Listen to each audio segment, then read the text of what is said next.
Bonjour à tous, bienvenue dans cette nouvelle édition du JT. C'est devenu un mode de transport courant et c'est le cas de le dire aujourd'hui dans la chronique Conso. Sophie Lecroisier s'intéresse à la voiture électrique. C'est tout de suite à la fin de ce journal, tout de suite l'actualité de ce mardi 4 juin 2013 dans le Finistère. Et c'est confirmé pour Marine Harvest, c'est le chiffre du jour, 287 emplois vont être supprimés. Le site de Pulaouen fermera ses portes en 2014. La nouvelle a été officialisée ce mardi matin lors d'un comité central d'établissement à Landivisio. Le groupe norvégien de saumon fumé fermera aussi le site de Château-Giron en Ille-et-Vilaine. Julie Postelec a assisté à la rencontre entre direction et salariés. Le site de Pulaouen fermera au premier trimestre 2014. Cette décision, les salariés de Marine Harvest, le géant du saumon, l'ont apprise des dirigeants à 10h30 au siège de Landivisio. Entre 2010 et 2012, le résultat de notre groupe de FAP Europe est un recul de 95%, principal à base d'une compétition de plus en plus agressive avec une concurrence internationale, l'augmentation des prix des matières premières. La direction compte réduire la production de saumon d'un tiers et la concentrer à Landivisio, où 8 millions d'euros seront investis. 64 des 187 CDI de Pulaouen pourraient être transférés. Au total, ce sont 287 emplois qui sont menacés. Ils n'ont pas décidé ça la semaine dernière, qu'ils nous ont enfumé au cours des dernières réunions, que nous, de toute façon, on se doutait de ce qui allait arriver. On a parlé de la désertification du centre-Bretagne et qu'on n'est pas prêt de retrouver des emplois à Pulaouen. Dans tous les cas, demain ne sera plus comme aujourd'hui. Aller travailler dans des conditions comme ça jusqu'en mars 2014 en sachant que de toute façon vous allez avoir un pied dans le derrière. Un ressentiment partagé par les élus du Centre-Bretagne qui ont interpellé la direction. Celle-ci s'est rendue à Pulaouen pour avertir les salariés qui ne s'étaient pas déplacés au CE. C'est un drame social et économique qui est en train de se jouer et nous on demande à ce que le groupe Marine Harvest évidemment revienne sur cette décision de fermeture et que nous maintenions ici un site. D'autant plus que Pouvoir Communauté s'est proposé de construire un bâtiment relais. Les salariés et syndicats comptent bien négocier, si ce n'est le sauvetage de l'usine, au moins leur indemnité de départ. Ils doivent rencontrer la direction le 17 juin prochain. Et ce mardi, les élus du Centre-Bretagne rencontrent les représentants de Marine Harvest. Objectif, convaincre le groupe norvégien de poursuivre ses activités en Bretagne. À Paris, les primaires UMP sont terminées pour les municipales 2014. Dans le Finistère, pas de primaires en vue. Et pourtant, il risque d'y avoir de candidatures multiples à Brest et Quimper. La Commission nationale d'investiture a d'ailleurs reporté sa décision la semaine dernière. Le point avec Sophie Lecroisier et Julie Sicot. Entre la secrétaire départementale de l'UMP Agnès Lebrun et son président, rien ne va plus. À l'heure des investitures UMP pour les municipales de 2014, les remarques fusent. Brest et Quimper n'ont toujours pas trouvé leur candidat. Je fais le constat qu'il y a des dysfonctionnements dans ce département, des problèmes de gouvernance, des problèmes de crédibilité, des problèmes de comportement. J'ai donc intégré ces constats dans l'état des lieux. Le reste ne m'appartient pas. Ah mais ça fait plus que jaser, ça. C'est un déballage totalement insensé et très impudique, mais qui finalement enfonce le clou du constat.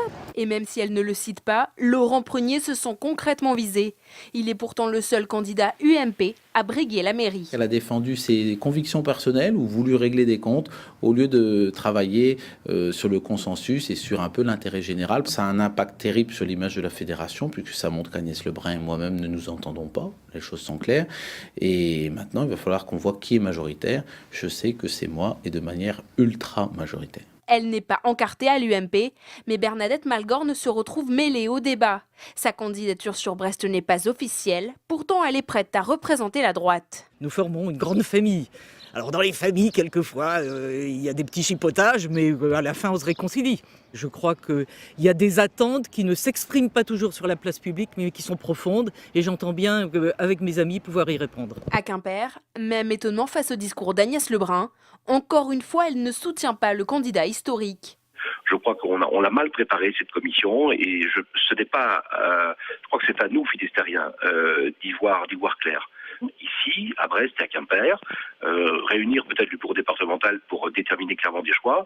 on n'arrive pas devant une commission en laissant au soin à la commission de démêler un certain nombre de nœuds qu'on a nous-mêmes créés. La Commission nationale des investitures de l'UMP nommera les candidats de Brest et Quimper à la fin du mois de juin. Et ce jeudi, une réunion de la Fédération UMP du Finistère est programmée à Châteaulin. À l'ordre du jour, des arbitrages justement pour les investitures aux municipales de l'année prochaine et puis le mode de gouvernance qui est remis en question. Une réunion à laquelle ne prévoit pas d'assister Agnès Lebrun, la secrétaire départementale. Et puis on poursuit avec le départ du Linen-Head ce mardi de Brest. Le Ketch va rejoindre les Spitzberg à la voile à bord des passionnés d'escalade. L'un d'eux, installé à Brest, a choisi le port comme point de départ du Svalbard Project, le nom de cette expédition. Ghislain Fondevilla a assisté au départ de ces passionnés. Ils sont 7 explorateurs à tenter de rallier Brest à l'archipel norvégien de Svalbard par voie navigable. Pour cette expédition, l'organisation doit être parfaite. Ceux-ci sont, je pense qu'on a un bon cochon entier. Et en pâtes, on a à peu près 60 kg de pâtes pour 2 mois et demi. Des provisions titanesques qui rempliront les cales du Linen-Head. Cet ancien haranguier est un moyen de transport original pour aller gravir les plus hauts sommets de l'île aux ours. L'intérêt en fait pour les alpinistes, c'est d'avoir un camp de base qui te bouge plutôt que de laisser un camp de base dans une vallée et d'avoir beaucoup de matériel à transporter d'une vallée à l'autre quand les sommets sont très éloignés. Ben là, avec le bateau, on peut très rapidement faire le tour de l'île et aller avoir un autre sommet. S'il fait pas beau d'un côté, on va de l'autre côté, etc. C'est beaucoup de souplesse en fait. On va prendre le chenal du four là. Une souplesse facilitée par Hervé, capitaine du navire qui forme les futurs matelots à tenir la barre de ce vieux gréement. Linen-Head ne fait pas de charter, c'est pas un bateau qui emmène des passagers. Linen-Head, c'est un bateau qui fait bateau école, on va dire plutôt. L'idée, c'est que chacun qui embarque est censé reprendre le bateau. C'est l'idée d'un trait d'union, quelque chose qui rapproche les gens, même des gens qui ne se côtoient pas d'habitude. Donc effectivement, des jeunes, des vieux, des randonneurs, des marins. Des marins et des randonneurs qui vont vivre une odyssée de plus de 2 mois. Et si les vents sont favorables, les aventuriers devraient gravir leur premier sommet le 7 juillet. La voiture électrique a-t-elle la cote? Une réunion avait lieu ce mardi entre techniciens et élus dans le Finistère. Sophie Lecroisier nous en parle dans la chronique Conso. Bonjour Sophie. Bonjour. Alors Sophie, est-ce que le courant passe donc entre les consommateurs et la voiture électrique? Alors pour le grand public, c'est encore un peu difficile de se prononcer parce que ça fait à peine 1 an que les voitures sont accessibles. Voilà. Par contre, les collectivités et entreprises finistériennes, elles, jouent le jeu de la voiture écologique. Voilà, sur la quinzaine de Blue Cars vendus ou loués, 13 sont quand même pour des entreprises ou collectivités. Alors comment on peut se procurer ces voitures électriques? La Zoé est en vente dans toutes les concessions Renault depuis mars 2013, tandis que la Blue Car n'est-elle accessible qu'à la location pour les particuliers. Il y a aussi la C0 de Citroën, mais le constructeur peine à communiquer sur sa voiture. Elle est quand même en vente aussi dans certaines concessions. Et puis la Ion de Peugeot, qui n'a pas la cote non plus. Est-ce que ça coûte cher une voiture électrique, Sophie? Alors ça coûte entre 23 000 et 17 000 euros, en sachant qu'à cela, on défale que 7 000 euros de bonus écologique donnés par l'État à chaque vente de voitures écologiques, ce qui n'est pas rien du tout. Alors il y a le principe aussi de location. On peut très bien louer seulement sa voiture. Oui, exactement. Alors par exemple, pour le moment, seules les collectivités ou entreprises peuvent acheter une Blue Car. Tous les particuliers doivent forcément la louer. Ça leur coûte ça leur coûte 500 euros par mois. Assurance, assistance et entretien compris. Voilà, on a eu 2 particuliers en Finistère qui ont été intéressés par cette location. On l'écoute tout de suite.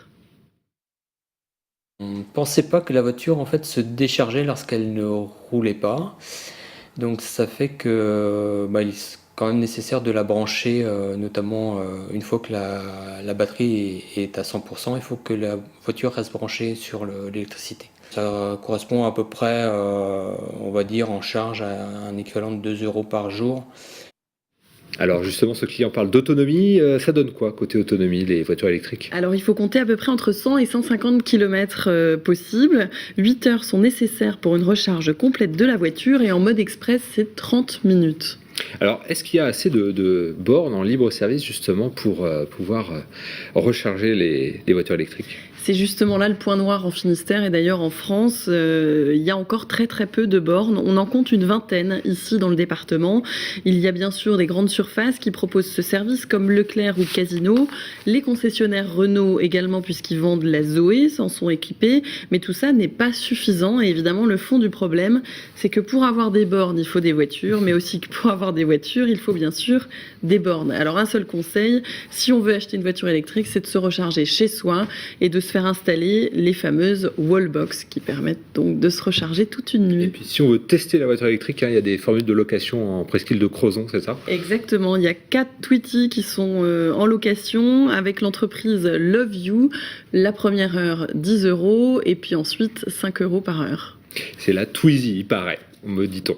Merci beaucoup Sophie Lecroisier pour cette chronique conso sur la voiture électrique, un nouveau mode de déplacement doux. Merci beaucoup de nous avoir suivis. On se retrouve demain à 18h15 pour un nouveau point sur l'information dans le Finistère. Bonne soirée à vous et à demain.